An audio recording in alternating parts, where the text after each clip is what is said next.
नमस्कार साथियों, आप सुन रहे हैं एफएम रेडियो शो 89.2 मेगाहर्ट्ज़ पर।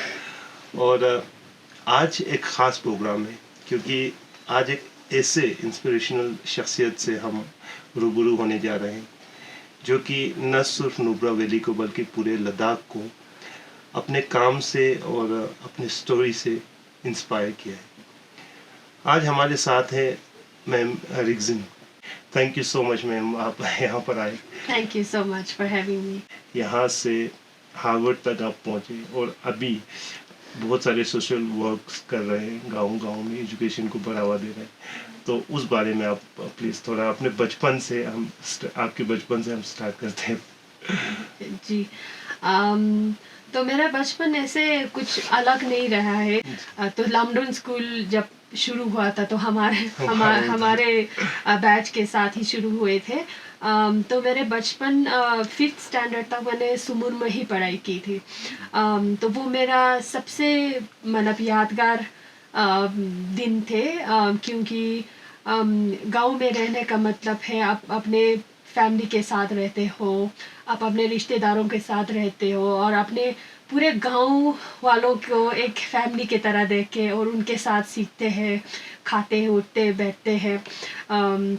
तो उस 5 साल में मैंने बहुत कुछ सीखा है।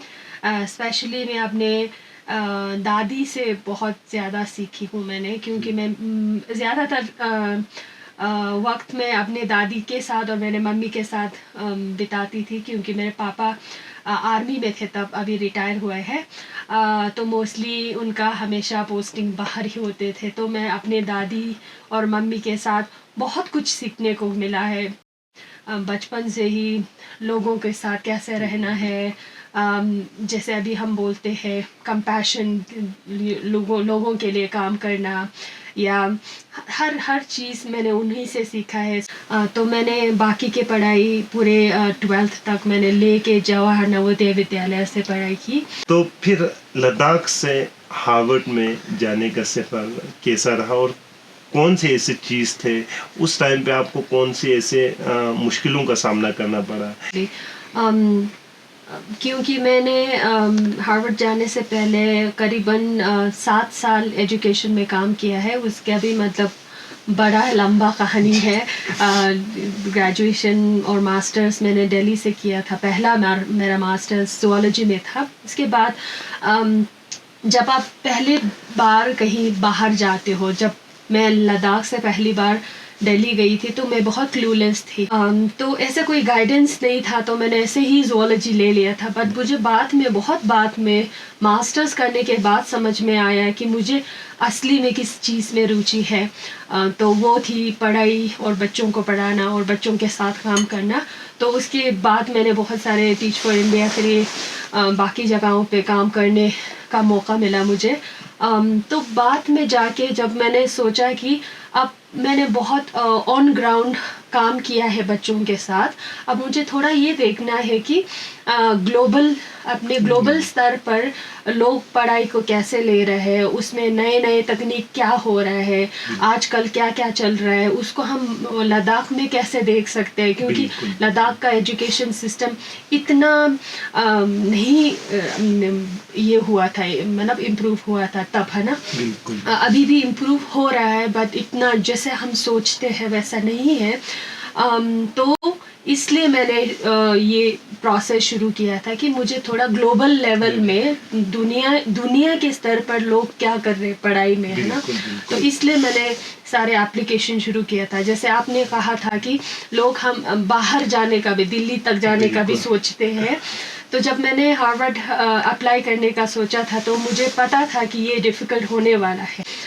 एप्लीकेशन में डेफिनेटली बहुत डिफ़िकल्टी इसलिए भी लगा क्योंकि मुझे एकदम मालूम ही नहीं था कि किस चीज़ को देखते हैं वो लोग। अब लाखों एडमिशन आते हैं, लाखों एप्लीकेशन आते हैं हार्वर्ड में हर साल। अब उनमें से मेरा एप्लीकेशन क्यों चुने वो लोग, है ना।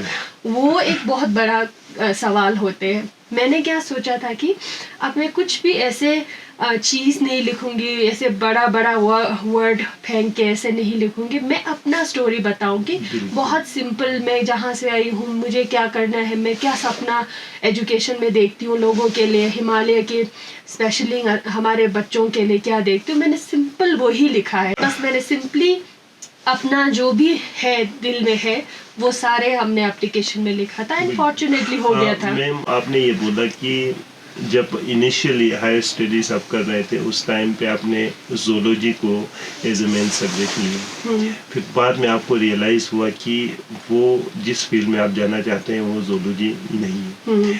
तो लद्दाख में या इवन इंडिया में हम अक्सर ये देखते हैं कि कोई स्टूडेंट पढ़ने में अच्छा हो तो उसको मेडिकल या नॉन मेडिकल, ये सोसाइटी की तरफ से फोर्स हो जाता है कि उसको वही लेना है। तो आपको क्या लगता है कि उस टाइम पे खासकर 11th-12th में बच्चों को किस तरह की गाइडेंस की ज़रूरत होना चाहिए, या मतलब उनको किस तरह से अपने सब्जेक्ट्स को सिलेक्ट करना चाहिए? डेफिनेटली अभी का जैसे फ्यूचर ऑफ एजुकेशन बोलते हैं वो बहुत बहुत बदल गया है। पहले ज़माने में हमारे जो भी जॉब्स के अपॉर्चुनिटी और ऑप्शंस होते हैं वो बहुत लिमिटेड हम देखते हैं। मेडिकल लो, डॉक्टर करो, डॉक्टरी की तैयारी करो, डॉक्टर बनो। नॉन मेडिकल लो, इंजीनियरिंग की तैयारी करो, इंजीनियर बनो। वहाँ तक सीमित होते थे पहले, है ना। अभी बहुत चेंजेस आया है, एआई आया है, बहुत सारे टेक्नोलॉजी आया है, बहुत सारे स्कोप अभी मतलब फ्यूचर ऑफ एजुकेशन में जॉब्स वगैरह का बहुत स्कोप अलग है ना, और नेचर भी बहुत अलग है।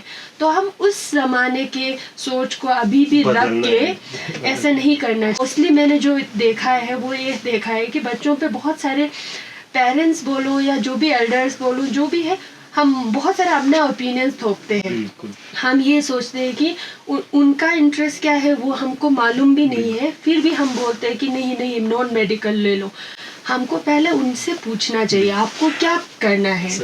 मेरे ख्याल से उसी तरह बहुत सारे लोगों को यही प्रॉब्लम होते होंगे, उनको ना चाहते हुए भी ऐसे प्रोफेशंस में जाना पड़ रहे होंगे जो मतलब उनकी दिल नहीं चाहता, लेकिन वो अपने फैमिली के लिए कर रहे हैं। तो मैम सुमूर में आपने विलेज लैब फाउंडेशन की शुरुआत की, तो इसके बारे में अगर हमारे जो लिसनर्स हैं उनको बताएं प्लीज। जी, तो जब मैं हार्वर्ड पढ़ने गई थी मेरा यही मकसद था कि मैं वापस आके ऐसा कुछ काम करूं एजुकेशन में, जो जितना भी मैं हार्वर्ड में या मैं हार्वर्ड बाहर जाके प्रोफेसर्स हुआ या बच्चे जितने भी पढ़ने आते हैं वहाँ से सीखने के बाद जो भी मेरा लर्निंग्स हो वो यहाँ अप्लाई होना चाहिए, वही मेरा मकसद था, है ना।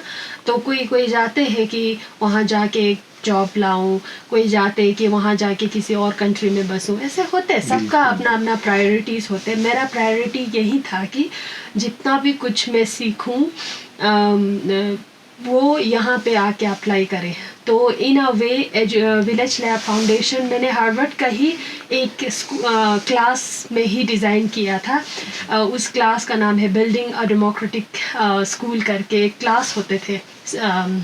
तो उसमें एक प्रोफेसर ने हम सबको सिखाया कि स्कूल्स कैसे डिज़ाइन करते हैं। तो मैंने ये सोचा था कि लद्दाख के कॉन्टेक्स्ट में तो स्कूल बहुत सारे हैं, और क्या कर रहे हैं हम, है ना, कम्युनिटी के साथ हम स्कूल्स को कैसे जोड़ सकते हैं।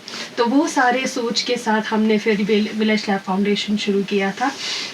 तो अभी हम विलेज लैब फाउंडेशन को पूरे गाँव को ही हम स्कूल की तरह ट्रांसफॉर्म कर रहे हैं।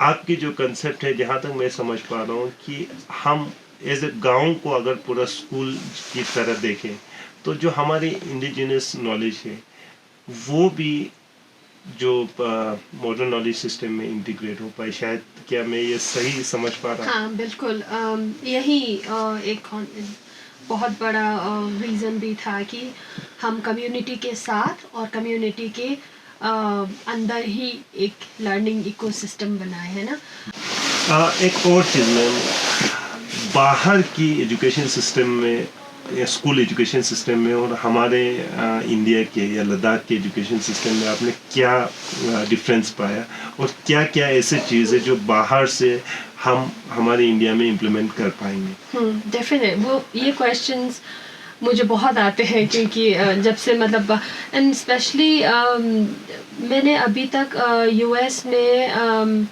30 से ज़्यादा स्कूल्स देखे हैं और लंदन में कुछ 5 से 10 तक स्कूल्स देखे थे और मुझे बहुत सारे सिमिलैरिटीज़ भी दिखे। ऐसा जी, नहीं है बिल्कुल। कि बिल्कुल अलग है। जब हम किसी टीचिंग लर्निंग स्पेस में बैठते हैं तो बहुत सारी चीज़ें सेम भी होते हैं, बट जो अलग मुझे देखा और मुझे ऐसा लगा कि हमको यहाँ पे भी मतलब थोड़ा इम्प्लीमेंट करेंगे तो अच्छा होगा, तो वो बहुत सारे जैसे वहाँ पे टीचर्स का मतलब एक सिस्टमेटिक अप्रोच होता है। उनको पता होता है कि पूरे साल में उनको बच्चों को क्या क्या पढ़ाना है, उसके लिए क्या क्या रिसोर्सेज चाहिए, वो रिसोर्सेज तैयार है कि नहीं, सब कुछ बहुत अच्छे से प्लान करके जाते हैं। जी। अब मुझे नहीं मालूम है कि कितने यहाँ पे कितने लोग हम कितना पूरा एक साल का कैसे प्लान करके जाते हैं ना। एक बहुत अच्छी चीज़ ये है कि वहाँ पे पब्लिक और प्राइवेट स्कूल्स में कोई अंतर नहीं होता है। यहाँ पे बहुत अंतर दिखते हैं हमको। इसी से एक और क्वेश्चन में, अक्सर हम देखते हैं कि गवर्नमेंट स्कूल में जो टीचर्स होते हैं वो तकरीबन वेल क्वालिफाइड होते हैं as compared to private school में। ये तो नहीं कहूँगा कि प्राइवेट स्कूल में उतना अच्छा टीचर नहीं है, लेकिन गवर्नमेंट स्कूल में क्वालिफाई करने के लिए कई ऐसे, खासकर बीएड करना पड़ता है, सीटेट एग्ज़ाम क्वालिफाई करना पड़ता है, लेकिन फिर भी बच्चे प्राइवेट स्कूल्स को प्रेफर करते हैं। तो उसका क्या रीज़न हो सकता है? मैं एक जर्नलाइज नहीं करना चाहूँगी क्योंकि मुझे नहीं पता कि एग्जैक्ट क्या रीज़न है। मुझे ऐसा लगता है कि बहुत सारे फैक्टर्स होते हैं। एक तो बहुत पर्सनल लेवल पे होता है, बहुत सारे पेरेंट्स जितना मैंने देखा है उन सब का बहुत पर्सनल रीजंस होते हैं। और एक और चीज़ मैम, गवर्नमेंट स्कूल्स को ज़िंदा रखने के लिए इनरोलमेंट की ज़रूरत है, लेकिन अगर हम प्राइवेट स्कूल्स में शिफ्ट होते रहेंगे तो वो जो गवर्नमेंट स्कूल्स है वो धीरे धीरे ख़त्म होते जा रहे हैं। बहुत सारे जगहों पे हमने ये देखा कि स्कूल मार्च हो रहा है और नंबर्स है वो कम होते जा रहे हैं। तो क्या ये बाद में सोसाइटी की उन सेक्शंस को इम्पेक्ट कर सकते हैं जो इकोनॉमिकली वीक है? डेफिनेटली। अब प्राइवेट स्कूल में बेचने के लिए कुछ फीस लगता है और ऐसा ज़रूरी नहीं है कि सब वो अफोर्ड कर सकते हैं। हम सारे different levels of economic background से आते हैं, तो वो डेफिनेटली हैम्पर कर सकते हैं। बट मुझे अभी भी लगता है कि अगर जैसे प्रूफ ऑफ कॉन्सेप्ट बोलते हैं, जैसे अगर त्याक्षी में आपने गवर्नमेंट स्कूल्स को गांव वालों के साथ, कम्युनिटी वालों के साथ, यूथ के साथ बहुत अच्छे से चलाया तो सबको दिखेगा कि ये गवर्नमेंट स्कूल चल सकता है। एक और चीज़, आपने एक किताब लिखी सोनम घोष के लिए, तो ये आपने कब लिखी और इसके पीछे का जो फिलोसफी है वो क्या है अपनी? तो जैसे पहले कहा मैंने, मैं एजुकेशन में अभी ऑलमोस्ट 10 साल से ज़्यादा हुआ है मेरा काम करके।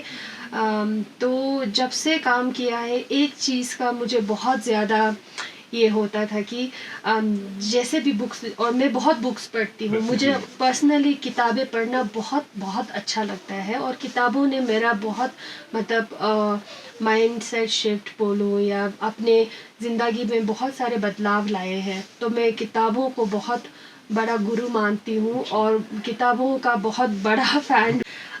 तो बट जब मैंने बच्चों को पढ़ाना शुरू किया तो मैंने ये भी देखा है कि जैसे बुक्स, जैसे किताबें बच्चे पढ़ते हैं उसमें लद्दाख का कॉन्टेक्स्ट बिल्कुल नहीं होते हैं। तो बच्चों में रीडिंग हैबिट लाओ और लाना चाहिए, सब पेरेंट्स बोलते हैं अरे मेरे बच्चे क्यों नहीं किताब पढ़ते हैं, बट वो उसका रीज़न नहीं समझ पाते हम। तो सोनम घोष सिकिटिंग का भी ऐसे ही था। दो ही रीज़न है कि एक तो वही सिकिटिंग का मेरा खुद का एक्सपीरियंस था और दूसरा कि हम बच्चों को अपने ही इन्वायरमेंट कॉन्टेक्चुअल किताबें कैसे बनाना शुरू करें। तो उस हिसाब से हमने ये बुक अभी नवंबर में ही रिलीज़ हुआ है।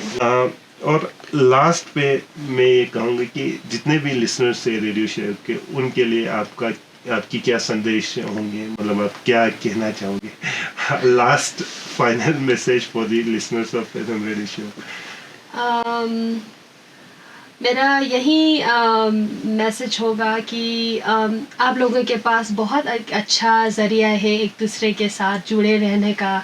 ये एक बहुत ही बेहतर मुझे इनिशिएटिव लगा। ये एक ऐसा इनिशिएटिव है जो कम्युनिटी को और आगे बढ़ सकता है। एक तो सुनते रहना है क्योंकि ऐसे ही आपको जानने को मिलेगा बहुत लोगों के बारे में, बट आप अपने बारे में भी फिर उसको शेयर कर सकते हैं।